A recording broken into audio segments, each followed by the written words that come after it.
চাই, মন দিতে চাই, সবটুকু ধ্যান সারাক্ষণ দিতে চাই তোমাকে, ও তোমাকে। স্বপ্ন সাজাই, নিজেকে হারাই। রাধে রাধে বন্ধুরা, কেমন আছো তোমরা? আশা করছি তোমরা সবাই খুব ভালো আছো, আমিও ভালো আছি। আবার চলে এলাম তোমাদের সামনে নতুন একটা ভিডিও নিয়ে। পূর্ব মেদিনীপুর জেলার ছোট্ট একটা গ্রাম থেকে আমি পরিণীতা। আমার এই ছোট্ট পরিবার মা ছেলের স্বপ্ন চ্যানেলে তোমাদের জানাই অনেক অনেক স্বাগত আর অনেক ভালোবাসা। আর আজ হলো রবিবার। সকাল থেকে, সকাল নয়, এখন বাজে প্রায় 10:30 মতো। তো অনেকটাই বেলা হয়ে গেছে। তো এখন থেকে তোমাদের সাথে নিয়ে ভিডিওটা শুরু করলাম। আশা করছি আজকের ভিডিওটা তোমাদের ভালো লাগবে। যদি ভালো লেগে থাকে একটা লাইক করে দিও আর কমেন্টে জানিও ভিডিওটা কেমন হয়েছে। তো আজকে যেহেতু রবিবার, একটু দেরি করে উঠে সকালের কাজ পুজো হয়ে গেছে। তো যেহেতু ছেলেমেয়ের আজকে স্কুল নেই আর টিউশনও নেই, সেই জন্য কাজগুলো করে নিয়ে এখন এই যে, কালকে ভাবছিলাম যে সব ঘরটাকে পরিষ্কার করবো, কিন্তু কালকে তো আর করা হয়নি। তবে আজকে এই যে দেরি করে হলেও এখন ঘরটাকে মানে বিছানা পরিষ্কার করে নিলাম। আর এদিকে ছেলে জানো তো ব্যাগ নিয়ে ঢুকছে ঘরে, দেখতেই পেলে। তো ওর চেনটা কেটে গেছিলো, ব্যাগটা অনেক দিন আগেই কেটে গেছিলো, চেনটা সারানো হচ্ছিল না। তার জন্য আজকে ওকে বলে তুমি দাও, তাহলে চেনটা পরিয়ে নিয়ে আসবো। সেই জন্য তাড়াহুড়ো করে বিছানার সব জিনিস নামিয়ে বিছানাটাকে পুরো খাটটা আর ঘরটাকে একটু পরিষ্কার করে হালকা হাতে, তারপরে ওই জামা কাপড় যেহেতু ব্যাগটার মধ্যে ছিল, সেই জন্য ভাবলাম কি ব্যাগটা যখন সারাতে নিয়ে যাচ্ছে এইগুলো একটু রোদেই দিয়ে দিই। ভাদ্র মাসের রোদও পেয়ে যাবে আর আমাদের যে কাজটাও হয়ে যাবে, একসঙ্গে দুটো কাজ হয়ে যাবে। সেই জন্য ভাবনা চিন্তা মাথায় নিয়ে এই যে সব জামা কাপড় রোদের মধ্যে দিয়েছি। একা উপরে নিয়ে এসে মানে মিলিয়েছি, তো সেই জন্য তোমাদের সঙ্গে পুরোটা শেয়ার করিনি।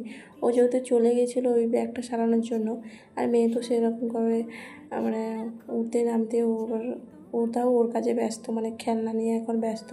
সেই জন্য ওকে আর কিছু বলিনি, ছোটো মানুষ, একদিন খেলা করছে করুক। তো যাই হোক, তারপর জানো তো রোদটা বেরিয়েছিল, তবে সেরকম একটা রোদ বেরায়নি, হালকার উপরে রোদটা বেরিয়েছিল। একবার বন্ধ হচ্ছে, একবার ভালোই রোদ বেরোচ্ছে। তারপরে না 2-1 ফোঁটা বৃষ্টি পড়ছিল। বৃষ্টি পড়ার জন্য আমি সব নিয়ে চলে এসেছি এদিকে ওপরে মেলে দিয়ে, এক পেট উল্টে দিয়ে, তোমরা দেখতেই পেলে এক পেট উল্টিয়েছিলাম। তো এক পেট উল্টে দিয়ে আমি এদিকে রান্না করতে এসেছি। ওদিকে দেখি বৃষ্টি পড়া শুরু হয়েছে। আমার মেয়ে বলছে মা বৃষ্টি পড়ছে। তারপরে আকপাক করে গিয়ে ওগুলো সব তুলে নিয়ে চলে এসেছি। আর এদিকে বিছানাটাও গুছিয়ে নিয়েছি। বিছানা গোছাতে এদিকে রান্নাও করে নিয়েছিলাম, সয়াবিনের তরকারি আর কচু সেদ্ধ, এটাই আজকে রান্না হয়েছিল।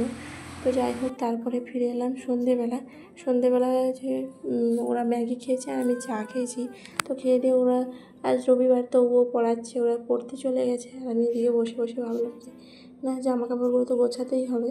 এগুলো সব বিছানার মধ্যে ছিল, কারণ যেহেতু ভালোই রোদটা পেয়ে গেছিলো, গরম হয়ে গেছে জামা কাপড়গুলো, সেই জন্য একটু বাতাস খাওয়ানোর জন্য রেখে দিয়েছিলাম।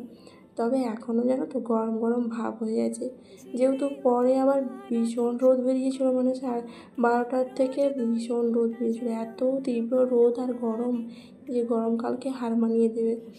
কারণ বর্ষাকালের রোদ তো একটু চিড়চিড়ে হয় না, সেজন্য ভীষণ গরম। তো এখনও যেন গরম গরম ভাব আছে, যেগুলো নিচের দিকে ছিল সেগুলো গরম ভাব আছে। এই ব্যাগটার মধ্যে যে কটা আমার জামা কাপড় থাকে আমাদের সবাই, মানে আমি 4 জনের, তো সেগুলোই রোদে দিয়েছিলাম। মাকে দেখতাম যে প্রত্যেক বছর ভাদ্র মাসে সব কিছু জামা কাপড় রোদে দিতে, কাগজপত্র যেখানে যা আছে সব রোদে দিত। তবে আমার তো আর সেরকম কোনো কাগজপত্র বিশেষ কিছু নেই। তো যে কটা শাড়ি আছে বা জামা কাপড় আছে সেগুলোই মোটামুটি একটু রোদে দিয়ে দিলাম, যাতে আমার বছরের রোদটাও পেয়ে যাবে আর এদিকে আমার ব্যাগটাও সারানো হয়ে যাবে। সেই জন্য বলতে পারো একমাত্র মানে ভাদ্র মাসের রোদে দিয়ে দিলাম। তো যাই হোক, জানি না কবে কিছু মানে শোকেস টোকেস কিনতে পারবো কি না, তবে যে যতটা আছে, যেটুকু আছে সেটুকু নিয়ে খুশি থাকা ভালো। তাই জন্য এই ব্যাগটার মধ্যে সুন্দর করে গুছিয়ে রেখে দিলাম। আর পরকে পর জামা কাপড় বেড়েই যাচ্ছে জানো না, মানে আগের বছর এতটাও জামা কাপড় ছিল না, তবে এবছর অনেকটাই বেশি হয়ে যাচ্ছে। যেহেতু ছেলে মেয়ে বড় হচ্ছে, আমার না লাগলেও ওদের তো জামা কাপড় লাগেই, তাই না? তো সেই জন্য জামা কাপড় যেন বেড়েই যাচ্ছে। তো কোনো রকম ব্যাগটার মধ্যে রেখে দিলাম। আর বাইরেও কিছু জামা কাপড় আছে, সেগুলো আর রোদের মধ্যে দিইনি, সেগুলো তো ব্যবহার করা হয়, তো তাই জন্য। তো যাই হোক, ওদিকে জামা কাপড় গুছিয়ে রেখে খাওয়া হয়েছিল রাত্রেবেলা সেরকম কোনো কাজ বাজ ছিল না, তাই জন্য তোমাদের সঙ্গে শেয়ার করে নিয়ে ফিরে এলাম পরের দিন, মানে সোমবার দিন সকাল সকাল উঠেছি। উঠে পুজো টুজো হয়ে গেছে, এখন বাজে প্রায় 10:30টার মতো। তো এখন এই যে ছেলে মেয়ে স্কুলে যাবে, ওরা খাচ্ছে, আলু সেদ্ধ ভাত করেছিলাম, ওরা খাচ্ছে, আমি একটু চা খাচ্ছি। এখন আবার যদি মুড়ি খাই আবার পরে ভাত খেতে ইচ্ছে করবে না, সেই জন্য একটু চা আর বিস্কুট খেয়ে নিলাম।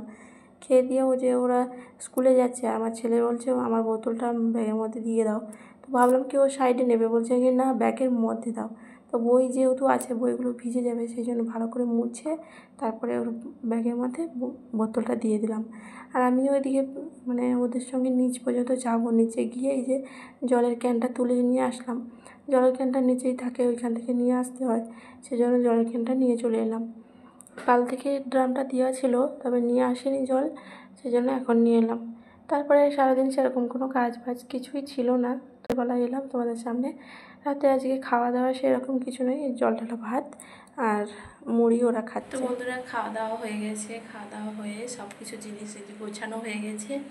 আর এই যে সব জিনিস ধোয়া হয়ে গেছে, এখানে জল আর গ্যাস পরিষ্কার, ওখানেও 1 গ্লাস জল যেমন প্রতিদিন রাখা হয় তেমন রেখে দিয়েছি।